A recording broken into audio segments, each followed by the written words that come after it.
જિજ્ઞાસાથી અને ઉત્સુકતાથી જોઈ રહ્યા છે, જાણે કે ગુજરાતમાં બહુ મોટી ક્રાંતિ થઈ હોય, પરિવર્તન આવ્યું હોય, એટલા હરખ અને એટલી ઉર્જા સાથે ગુજરાતભરના લોકો આજના કાર્યક્રમને જોઈ રહ્યા છે. એટલા માટે આજનો દિવસ અત્યંત ઐતિહાસિક દિવસ છે. આ ઐતિહાસિક દિવસ નિમિત્તે હું સૌપ્રથમ ભારતના બંધારણના મહાન રચયિતા ડૉક્ટર બાબા સાહેબ આંબેડકરને યાદ કરું છું કે એક તરફ વિશાળ સત્તા મને અને વિસાવદરના ખેડૂતોને હરાવવા માટે કામે લાગી હતી, પરંતુ સંવિધાનની તાકાતથી, સંવિધાને આપેલા મત આપવાના અધિકારની તાકાતથી મારા જેવો સાધારણ પરિવારમાંથી આવતો ગામડાનો એક જુવાનીઓ, એક ખેડૂત પુત્ર આજે ચૂંટણી જીત્યો છે. એ તાકાત સંવિધાનની છે, બાબા સાહેબ આંબેડકરે આપેલા બંધારણ અને લોકતંત્રની તાકાત છે. હું વિસાવદર, ભેસાણ અને જૂનાગઢ ગ્રામ્ય મત વિસ્તારના ધારાસભ્ય તરીકે આજે શપથ લીધા છે, ત્યારે ગુજરાતના પનોતા પુત્ર, ધરતીપુત્ર, ખેડૂત પુત્ર, ખેડૂતોના મસીહા સ્વર્ગસ્થ કેશુબાપા પટેલને આજે હું યાદ કરું છું. કારણ કે ધારાસભ્ય બનવું એ અલગ વાત છે, પરંતુ કેશુબાપા જેવા, પુરજી બાપા જેવા, પોપટ બાપા જેવા અનેક એવા આગેવાનો જેણે વિસાવદર વિધાનસભાનું નેતૃત્વ કર્યું છે, રત્ના બાપા ઠુમર જેવા, એ બધાએ સ્વર્ગસ્થ વડીલો, જે હયાત છે વડીલો, તમામ વડીલોને હું યાદ કરું છું, એમને નમન કરું છું અને એમણે ચિતરેલા ચીલા ઉપર, એમની કેડી ઉપર હું સારી રીતે ચાલી શકું, ગુજરાતના ખેડૂતો, ગુજરાતના ગામડાઓની સેવા કરી શકું, એ માટે હું આજે સંકલ્પબદ્ધ થયો છું. દોસ્તો, આજે આ શપથવિધિ જે છે એ માત્ર એક ધારાસભ્ય તરીકેના શપથ નથી. આ શપથ લીધા છે ગુજરાતને ભ્રષ્ટાચારમાંથી મુક્ત કરાવવાના, ગુજરાતની અંદરથી તાનાશાહી હટાવવાના શપથ લીધા છે. ગુજરાતની આમ જનતા જેનું શોષણ થઈ રહ્યું છે, ક્યારેક પુલ તૂટે, ક્યારેક પેપર ફૂટે, ક્યારેક ડ્રગ્સ વેચનારા, દારૂ વેચનારા પોલીસ ઉપર કાર ચડાવી દે, ક્યારેક કોઈ નિર્દોષ દીકરીએ અસામાજિક તત્વોના ત્રાસથી આત્મહત્યા કરવી પડે, ક્યારેક વ્યાજ માફિયા કે ગુંડાઓના ત્રાસથી લોકોએ જીવન ટૂંકાવવું પડે. આ તમામ પરિસ્થિતિઓમાંથી ગુજરાતની જનતાને મુક્ત કરાવી અને જનતાનું શાસન આવે, સ્વરાજ આવે, ખેડૂતોનું રાજ ગુજરાતની અંદર આવે, એના શપથ મેં અને અમારી ટીમે સાથે મળીને લીધા છે. સાથીઓ, આ તબક્કે હું વિસાવદર ભેસાણની મહાન જનતાનો ખૂબ ખૂબ અને વારંવાર આભાર વ્યક્ત કરું છું કે એમણે એક મારી જેવા સાધારણ પરિવારના જુવાનિયાને કેવડી મોટી જવાબદારી સોંપી છે.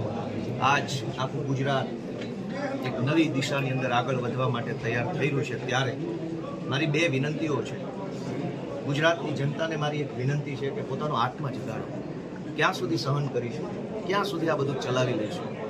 રોજ ઉઠીને અત્યાચારો થાય છે, અન્યાયો થાય છે, લોકો બેમોત મરે છે, ક્યાંક અગ્નિકાંડમાં લોકો બેમોત મરે છે, ક્યાંક લઠ્ઠાકાંડમાં મરે છે, ક્યાંક પુલ તૂટેને મરે છે, ક્યાંક બોટ ઊંધી વળીને ડૂબીને આપણા દીકરાઓ મરી જાય છે. આ બધો જ અન્યાય અને અત્યાચાર આપણે શા માટે સહન કરીએ છીએ અને ક્યાં સુધી સહન કરીશું?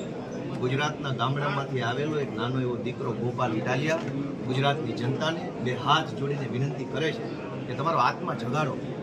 આટલી હદે સહન કરવાની જરૂર નથી, આટલું લાચાર રહેવાની જરૂર નથી. આપણે ગાંધી અને સરદાર જેવા ક્રાંતિકારી પુરુષોની ધરતીના માણસો છીએ. લાચારી કે વિવશતા આપણને પોસાય નહીં. ગુજરાતના યુવાનોને વિનંતી કરું છું કે તમારો આત્મા જગાડો, તમારા મનને ઢંઢોળો, લડાઈ માટે તૈયાર થઈ જાઓ, સંઘર્ષના રસ્તા ઉપર આવો. અને ક્યાં સુધી સત્યાગ્રહ છાવણીમાં બેસીને માત્ર આપણે આંદોલનો કરતા રહીશું અને સરકાર આપણી વાત નહીં સાંભળે? આવો, એક મોટું આંદોલન કરીએ, સંઘર્ષના રસ્તા પર જોડાઈએ અને આપણે સૌ ભેગા મળીને ગુજરાતની અંદર બદલાવ લાવવાનો સંકલ્પ લઈએ, એવી હું ગુજરાતના યુવાનોને પ્રાર્થના કરી રહ્યો છું. આ તબક્કે વિધાનસભાના માનનીય અધ્યક્ષશ્રીનો પણ ખૂબ ખૂબ આભાર વ્યક્ત કરું છું. એમણે મને આવકારીને મને શપથ લેવડાવ્યા છે અને ધારાસભ્ય તરીકેની જવાબદારી સોંપી છે. એ બદલ માનનીય અધ્યક્ષ શ્રી શંકરભાઈ ચૌધરી સાહેબનો પણ ખૂબ આભાર વ્યક્ત કરું છું. આ તબક્કે હું અમારા આમ આદમી પાર્ટીના નેતા અરવિંદ કેજરીવાલજી અને ગુજરાત પ્રદેશના અધ્યક્ષ માનની ઈશુદાનભાઈ ગઢવીના નેતૃત્વમાં કામ કરતા આમ આદમી પાર્ટીના એક ક્રાંતિકારી કાર્યકર્તાને હું નમન કરું છું. એમના સંઘર્ષને હું સ્વીકારું છું. એમના સંઘર્ષના દમ પર આજે મને જ્યારે આ તક મળી છે ત્યારે આમ આદમી પાર્ટીના સૌ ક્રાંતિકારી કાર્યકર્તાને પ્રણામ કરું છું. ગોપાલભાઈ, 2 દિવસ છે.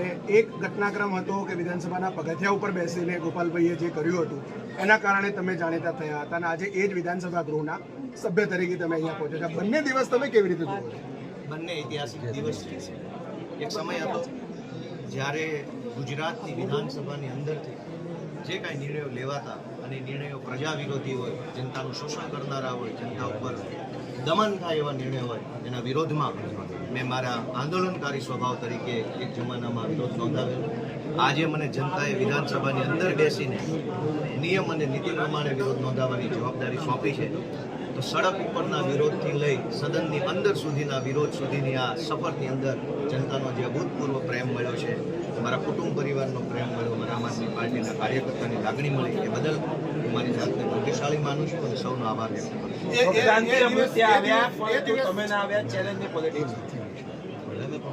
રોજ અનેક પુલ તૂટી જાય છે, છતાંય તે કોઈને સજા થતી નથી, કોઈ કાર્યવાહી થતી નથી. રાજીનામું તો આપણી સરકારે આપવું જોઈએ. રોજ દારૂ વેચાય છે, અનેક લોકો લઠ્ઠાકાંડમાં મૃત્યુ પામે છે, છતાં કોઈ કાર્યવાહી તો થતી નથી. રાજીનામું આખી સરકારે આપી દેવું જોઈએ. ઢગલા પર પેપરો ફૂટે છે, કડક કાર્યવાહીના નામે વાર્તાઓ થાય છે, કોઈ કાર્યવાહી થતી નથી.